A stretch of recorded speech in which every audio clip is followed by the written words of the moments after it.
Bienvenue au musée des Beaux-Arts de Rennes dans ce premier tuto du musée confiné qui sera aujourd'hui en lien avec l'exposition Hayter et l'atelier du monde.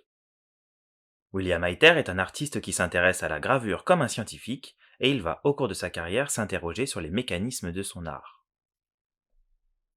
Les techniques de gravure sont nombreuses comme la linogravure, la lithogravure, la xylogravure ou encore l'aquatinte et l'eau forte. Toutes ces techniques ont en commun de partir d'une image qui est gravée sur un support, appelé matrice, qui va ensuite permettre d'imprimer à l'encre sur du papier des multiples que l'on appelle des estampes. Certaines de ces techniques utilisent des produits dangereux, mais en 2010, l'artiste Émile Yézier a créé la Kitchen Litho, une technique plus simple, moins dangereuse et à la portée de toutes et tous car elle utilise principalement des produits domestiques.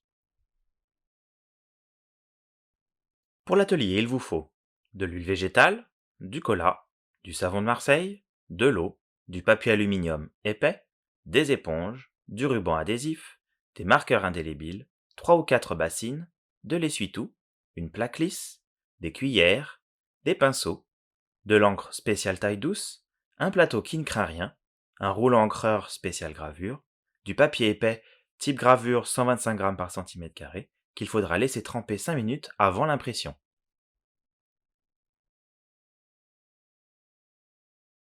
La première étape de l'atelier est la préparation de la plaque. Pour cela, il vous faut une petite plaque lisse, un morceau de papier aluminium et du ruban adhésif pour bien maintenir le tout. Il faut faire attention à ne pas mettre de traces de doigts sur le papier aluminium car cela risque de se voir à l'impression. Et il faut veiller à bien mettre le côté mat du papier aluminium vers l'extérieur.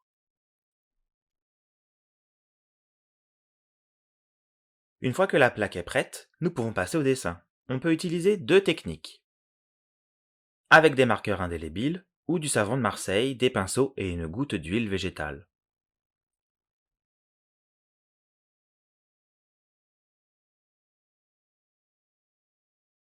Les deux permettent des choses différentes à l'impression, des traits réguliers avec le marqueur ou un tracé plus souple avec le savon de Marseille.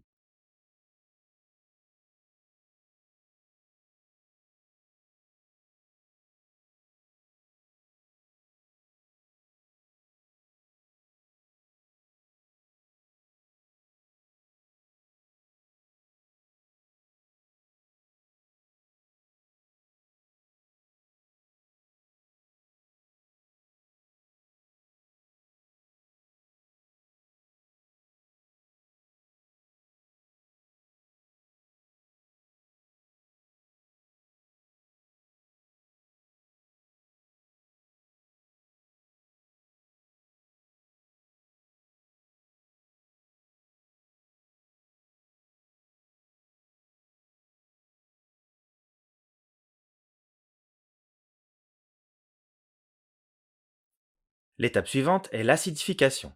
C'est le moment où nous allons graver le dessin sur notre plaque d'aluminium. Pour cela, il nous faut laisser notre plaque d'aluminium dans un bain de cola pendant 30 secondes.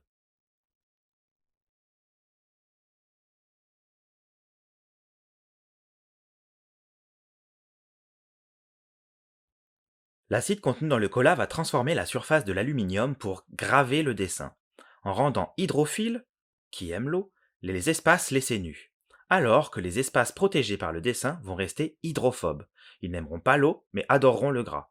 Quand nous passerons à l'ancrage, l'encre grasse tiendra donc sur les zones hydrophobes, qui correspondent au dessin, mais ne tiendra pas sur les zones hydrophiles, qui resteront donc blanches sur le papier.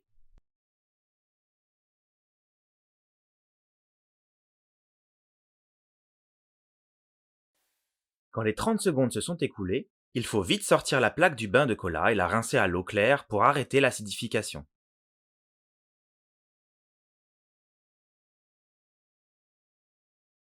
Puis, laissez s'égoutter la plaque sur du papier absorbant.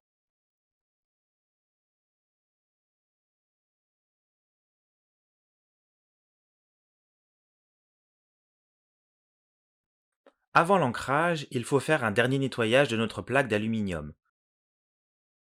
Il faut délicatement nettoyer la surface avec un papier absorbant et une petite goutte d'huile.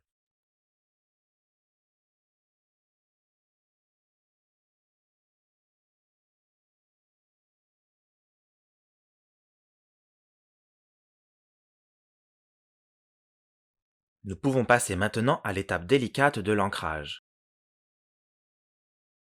Tout d'abord, il faut placer un peu d'encre pour la taille douce sur notre plateau.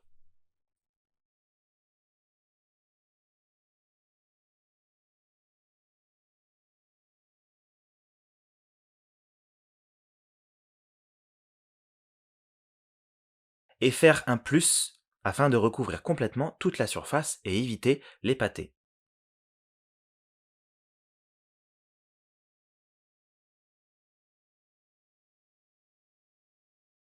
Avant d'ancrer la plaque d'aluminium, il faut d'abord humidifier la plaque avec une éponge et de l'eau.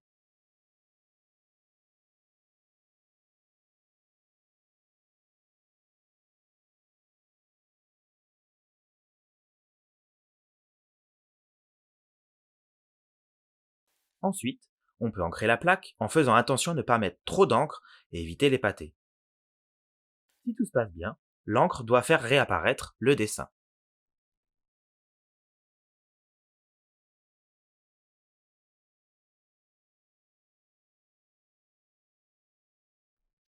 Pour rendre plus net le dessin, on reprend l'éponge humide que l'on passe sans trop appuyer sur toute la surface de la plaque.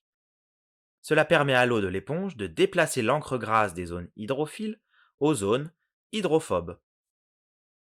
S'il reste des espaces qui ont été malencontreusement ancrés, il est possible de les nettoyer avec une éponge en frottant un peu plus fort. Si vous souhaitez faire plusieurs estampes avec votre plaque, il est possible de gommer ces zones avec un pinceau trempé dans le cola.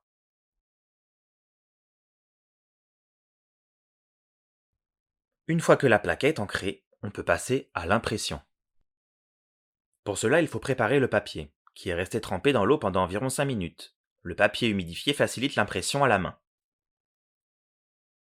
Avec des mains propres, on sort le papier de l'eau et on le sèche avec du papier absorbant.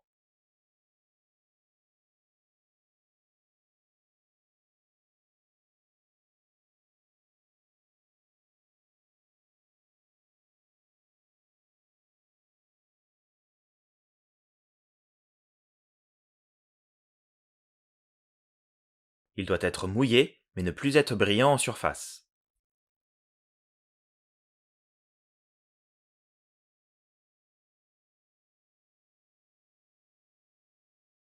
Une fois que le papier est prêt, on le place sur la plaque et on met un morceau de papier sulfurisé.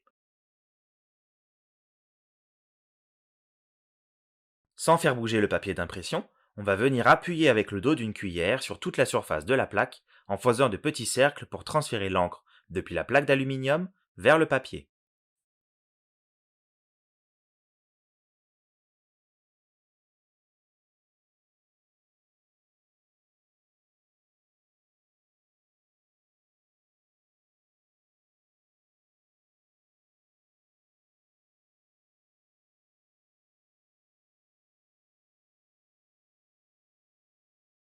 Vous pouvez taguer vos œuvres sur les réseaux sociaux en utilisant le hashtag Musée Beaux-Arts Rennes et vous retrouverez une sélection de ressources autour de la Kitchen Litho dans la barre de commentaires.